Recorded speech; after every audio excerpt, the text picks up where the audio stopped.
வணக்கம் தோழர்களே. உலகத்தையே உலுக்கிய ஒரு மிகப்பெரிய பயங்கரவாத தாக்குதல் தாங்க காஷ்மீர்ல பஹல்காம்ல நடந்துச்சு. அங்க தன் கணவனை பறிகொடுத்த ஒரு குஜராத்தி பெண் தங்கள் கூட இருக்கிற பல பெண்களை சேர்த்துக்கிட்டு காவிகளை சங்கில ஏறி மிதிச்சிருக்கிறாங்க. மோடியை சுத்து போட்டு தாக்கி இருக்கிறாங்க.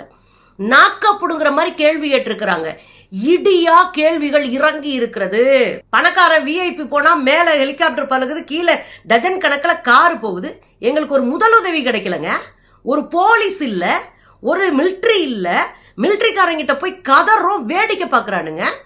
இன்னொரு பக்கம் எங்ககிட்ட ஓட்டுக்கு வந்து நிப்பையில இன்னையில இருந்து ஓட்ட மறந்துரு, உங்களுக்கெல்லாம் நாங்க ஓட்டே போட மாட்டோம் அப்படின்னு ஒரு இடியை இறக்கி இருக்கிறார் சீத்தல் பென் என்று சொல்லக்கூடிய அந்த பாதிக்கப்பட்ட பெண்.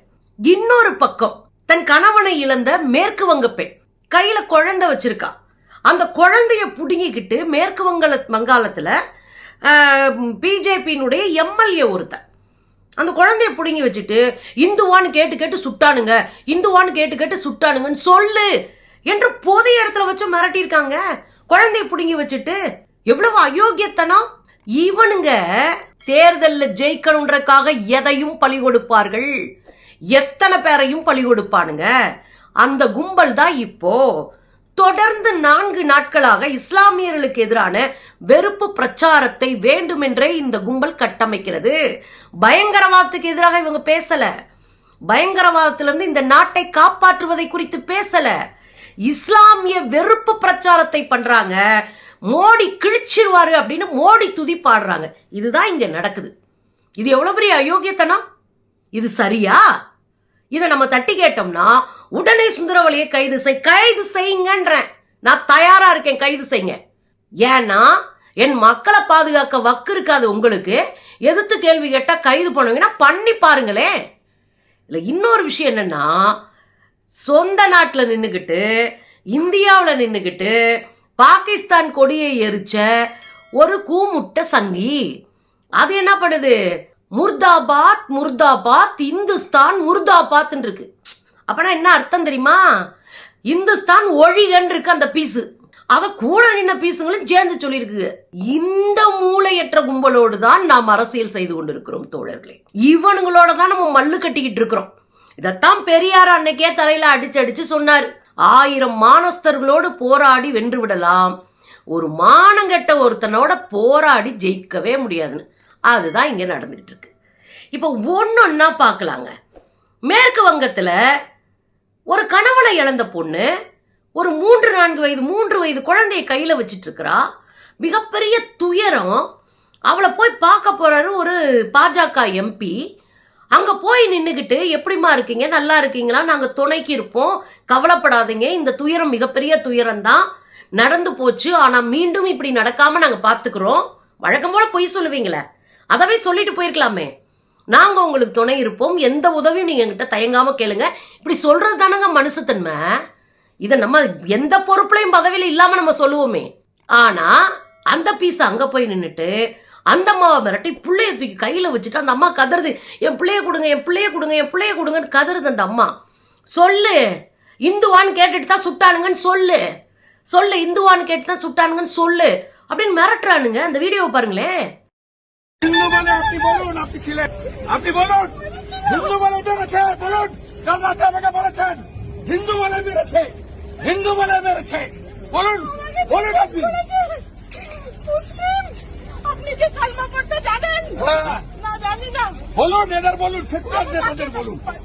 பாத்தீங்களா, இதுதான் பாஜக. ஏன் நம்ம சந்தேகப்படுறோம் பாஜகவை? ஏன் பாஜகவினுடைய எல்லா செயல் திட்டத்துக்குள்ளேயும் கேள்வி கேட்கிறோம்?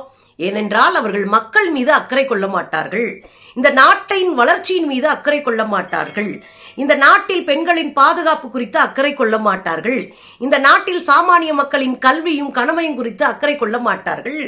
இந்த நாட்டில் அதிகாரத்தை பெறுவதை ஒன்றையே குறிக்கோளாக கொண்டவர்கள், அதுவும் ஆரிய பார்ப்பனிய அதிகாரத்தை மட்டுமே அவங்க குறிக்கோளாக வச்சவங்க. அவங்ககிட்ட போய் நியாயத்தை எதிர்பார்க்க முடியுமா? அந்த சின்ன பொண்ணு கையில இருக்கிற குழந்தைய புடுங்கிட்டு இத்தனை ஆம்பளை பொம்பளைங்க முன்னாடி கதற விடுறான்னா இவங்க என்ன மனுஷங்க, மிருகங்க. ஓட்டு பொறுக்கிறதுக்காக எந்த எட்ஜுக்கும் போகக்கூடிய கேவலமான ஜந்துக்கள் இந்த கும்பல். இது இப்படி இருக்கட்டுங்க. ஒரு பீஸ் அலையுது பாருங்க, சுவேந்து அதிகாரி. இது முன்னாடி திரிணாமுல் காங்கிரஸோட தெரிஞ்சிச்சு இந்த பீஸு. 1500 கோடிக்கு மேல ஊழல் பண்ணி சிக்கி சீரழிஞ்சு பாஜகவிலே போய் ஐக்கியமாயிருச்சு இந்த பீஸு. சிங்கூர்ல போராட்டம் நடந்துச்சு தெரியுமா, மேற்கு வங்கத்துல 2-3 தேர்தலுக்கு முன்னாடி கம்யூனிஸ்டுகள் ஆட்சியில போராட்டம் நடக்குது. நிலத்தை நாங்க கொடுக்க மாட்டோம்னு விவசாயிகள் போராட்டம் நடத்திட்டு இருக்கும்போது மாறு வேடத்துல போலீஸ் மாதிரி போய் விவசாயிகளை சுட்டு கொண்டு அந்த பழியை தூக்கி கம்யூனிஸ்டுகள் மேல போட்டு கடைசியில 10 வருஷம் கழிச்சு இந்த பீஸ் சொல்லுது. எது? இந்த சுவேந்த அதிகாரி. இந்த ஆளு தான் ஏற்பாடு பண்ணி சுட்டு கொண்டிருக்கான். யாரும் மம்தா பானர்ஜி சுட சொல்லியிருக்கிறாங்க. அந்த கதையவே லேட்டா சொன்ன ஒரு பீஸ். இது ஒரு அரைவேக்காடு. கோபம் வந்திருக்கு நம்ம சுவேந்த அதிகாரிக்கு. அதனால என்ன பண்ணிட்டாரு, பாகிஸ்தான் கொடியை எரிச்சு கடுமையா முழக்கம் போட்டுங்க. முர்தாபாத் முர்தாபாத், பாகிஸ்தான் முர்தாபாத்ல போகணும். ஒழிக ஒழிக பாகிஸ்தான் ஒழிக, அதானே போடணும். நீ பாகிஸ்தான் கொடியை எரிச்சிட்டு முர்தாபாத் முர்தாபாத், ஹிந்துஸ்தான் முர்தாபாத்னு போட்டிருக்கு. சங்கி பயல்களா, ஒண்ணுமே உங்களுக்கு வராதா? அரசியலே புடிபடாதா உங்களுக்கு? உங்க கூடயாடா நாங்க மல்லு கட்டிக்கிட்டு கிடக்குறோம் அப்படின்னு வேதனையா இருந்துச்சு அந்த வீடியோ பார்க்கும்போது. நீங்களும் பார்த்து வேதனைப்படுங்க. என்னத்த சொல்ல, இவனுங்கெல்லாம் ஒரு எதிரி நினைச்சு நம்ம சண்டை போட்டு மல்லு கட்டிக்கிறோம் பாருங்க. இதுதான் நமக்கு இருக்கிற மிகப்பெரிய அவமானகரமான செயல். இந்த பக்கம் நீங்க வந்தீங்க அப்படின்னா மோடியை கதற விட்டுருக்காங்க சீத்தல் பென். குஜராத்ல இருந்து 3 பேர் சுட்டு கொல்லப்பட்டாங்க. அந்த 3 பேருடைய உடம்பையும் எடுத்துட்டு இங்க வந்தாச்சு. அங்க பட்டீல் அப்படின்னு சொல்லக்கூடிய ஒன்றிய அமைச்சர் அவர் தான் இந்த இவங்களுக்கு மரியாதை செலுத்தி மாலை போட்டு, அவர் தான் பாஜகவினுடைய மாநில தலைவராகவும் இருக்காரு. பயங்கரமா மரியாதை செஞ்சுட்டு போற இந்த அம்மா வச்சு வெளுத்து விட்டுருக்குங்க. இந்த 3 பேர்ல ஒரு இணையரை தன்னுடைய கணவரை இழந்த ஒரு பெண், சீத்தல் பெண் சொல்லிட்டு அந்த அம்மா வச்சு வெளுத்திருக்காங்க. என்ன செஞ்சிருக்காங்க தெரியுமா? ஐயா, எங்களை பார்த்தா உங்களுக்கு எப்படியா இருக்கு? எங்களை பார்த்தா உங்களுக்கு எப்படி இருக்கு? ஒரு விஐபி போனார்னா எப்படி போவாரு? கீழே டஜன் கணக்கில் காரு போகும், மேலே ஹெலிகாப்டர் சுத்தி சுத்தி பாதுகாக்கும். இல்ல நான் கேட்கிறேன், விஐபிகளுக்கு அவ்வளவு செய்யறீங்களே, எங்களுக்கு முதலுதவி கூட இல்லையா? எங்களை பாதுகாக்க ஆள் இல்லையே, ஒரு போலீஸ் இல்லையே, ஒரு மிலிட்ரி மேன் இல்லையே, பாதுகாக்கிறதுக்கு மருந்து கூட இல்லையே. நாங்க என்னையா பாவம் செஞ்சோம்? இந்த ஹெலிகாப்டர்ல சுத்துறதெல்லாம் யாரு காசுல? எங்க காசுல. வரி கட்டின எங்களுக்கு ஒரு மருந்து கிடையாது, ஒரு பாதுகாப்பு கிடையாது, குறைந்தபட்ச மனிதநேயத்தோட நாங்க நடத்தப்படல. ஆனா விஐபிகளுக்கு இதெல்லாம் கொடுக்குறீங்க. இதுல என்ன நியாயம் இருக்குன்னு சொல்லுங்க. நம்ம கேட்டோம், நியாயமா இல்லையா? அங்கிட்டு மோடி வந்தாருன்னா மேல ஹெலிகாப்டரே பறக்க கூடாது. மோடி பிரச்சாரத்துக்கு வந்தாருன்னா எதிர்கட்சி பூரா மூடிக்கிட்டு உட்காரணும், இப்படிதானே சொல்லப்படுது. ஆனா இவங்க பூரா பெரிய ஆளுங்க, மேல இருந்து குதிச்சவனுங்க. இங்க உயிரை கொடுத்துக்கிட்டு உயிரை பணைய வச்சுட்டு இருந்த சுற்றுலா பயணிகளை சுட்டு கொண்டுகிட்டு இருக்காங்க காட்டு மிராண்டிக மாதிரி. அதை பாதுகாக்க வக்கு இல்ல. அந்த அம்மா நல்லா தெளிவாக கேக்குது, இது எப்படிங்க ராணுவத்துக்கு தெரியாம இருந்துச்சுன்னு கேக்குது. எப்படி ராணுவத்துக்கு தெரியாம இருந்துச்சு? இவ்வளவு சுற்றுலா பயணிகள் வரக்கூடிய இடத்துக்குள்ள ஏன் ராணுவம் இல்லை, ஏன் போலீஸ் இல்லைன்னு கேக்குது. இதைத்தானே நம்ம கேட்டோம். நம்ம கேட்டா தேச விரோதி. பாதிக்கப்பட்ட பொண்ணு கேக்குது, சொல்லு. பாதிக்கப்பட்ட பொண்ணு கேக்குது, சொல்லுங்க. ஒரு போலீஸ் ஏன் இல்லை? ஏன் ஒரு மிலிட்ரி மேன் கூட இல்லை? கீழே மிலிட்ரி அலுவலகம் இருக்கு, அங்க மிலிட்ரி மேன்ஸ் இருக்காங்க, ஏன் அவங்களுக்கு மேல சுடுறது கூட தெரியலையா கேக்குறாங்க அந்த பொண்ணு. அந்த பொண்ணு என்ன சொல்லுதுன்னா, நான் தட்டு மாதிரி மேல இருந்து உருண்டு கீழே போயிட்டோம், பதட்டத்துல கீழே போயிட்டாங்க. அது ஒரு 1.5 கிலோமீட்டர் இதுக்குள்ள இருக்கும் போல இருக்கு அந்த லென்த்து.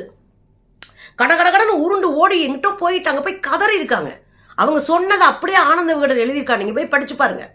அதை இன்னும் நான் எளிமைப்படுத்தி சொல்றேன், அவ்வளவுதான். கதறி இருக்கிறாங்க போய் மிலிட்ரி கேம்ப்ல. ஐயா காப்பாத்துங்க, மேல சுட்டுக்கிட்டு இருக்காங்க, வந்து காப்பாத்துங்க. மக்கள்லாம் பதறாங்க, ஒண்ணுமே இல்லை, நீங்க எப்படியாவது வந்து காப்பாத்துங்க. ஐயோ, உங்களுக்கு தெரியும், ஒரு துப்பாக்கி சூடு நடக்கும்போது நம்ம சொந்தக்காரங்களை சுட்டுருக்காங்கன்னா அந்த இடத்துல நம்ம உசுர பணையம் வச்சுட்டு கதறிட்டு கிடப்போம். நம்ம போய் அங்க நிதானமா சினிமாவில் வர டைலாக்லாம் பேச மாட்டாங்க, நெஞ்சில் அடிச்சுட்டு நிற்போம். அத்தையும் எங்க ஆளுக பூரா மாட்டிக்கிட்டாங்க, காப்பாத்துங்க உருண்டிருப்போம்ல. அதைத்தான் அந்த அம்மாவும் சொல்றாங்க. நாங்க போய் மிலிட்ரி கேம்ப்ல உருண்டைங்க, மேல சுட்டுக்கிட்டு இருக்காங்க, போய் காப்பாத்துங்கன்னு சொன்னீங்க, யாருமே காதல வாங்கலங்கன்றாங்க. இதுக்கு என்ன பதில் சொல்ல போறீங்க? எங்களுக்கு அந்த மிலிட்ரி கேம்ப்ல இருந்து ஒரு உதவியும் கிடைக்கலன்றாங்க. வீடியோல சொல்லியிருக்காங்க பாருங்க.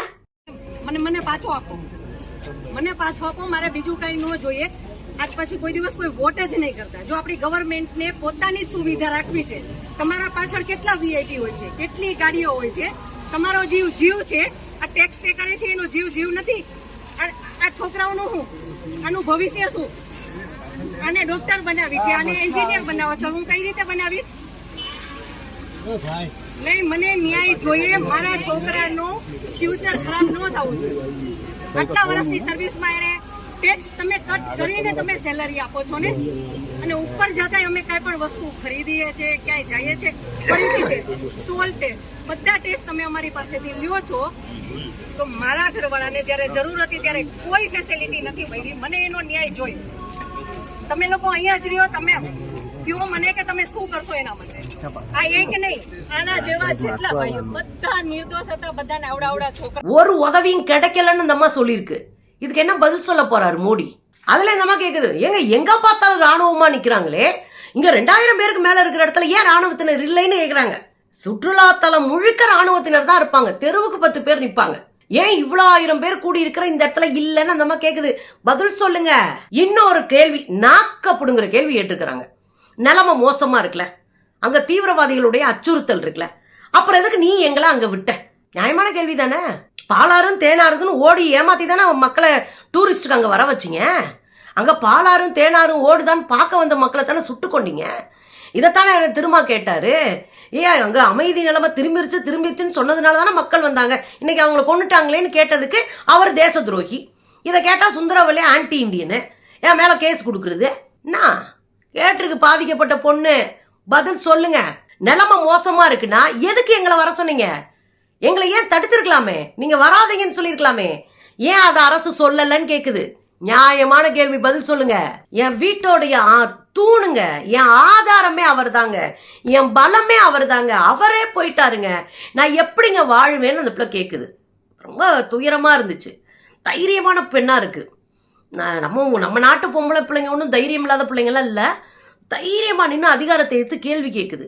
என் பலமே அவர் தாங்க, என் தூணுங்க, என் வாழ்க்கைங்க போச்சுங்கன்னுது. எனக்கு கனவு இருந்துச்சுங்க, என் கனவு போச்சுன்னுது. எனக்கு ரொம்ப வருத்தமாக இருந்தது அந்த இடம். நம்ம ஒருத்தருக்கும் மூளைக்குள்ள அம்புடு கனவு கிடக்கு, ஆனால் பாருங்க அதை நிறைவேற்ற முடியாமல் போச்சு பாருங்க. அந்த அம்மா சொல்லுது, என் மகளை டாக்டர் ஆகணும்னு நினச்சேன், என் பையனை வந்து இன்ஜினியர் ஆகணும்னு நினச்சேன், இப்போ நான் என்ன பண்ணுவேன், நான் எங்கே போவேன்னு அழுகுது அந்த அம்மா.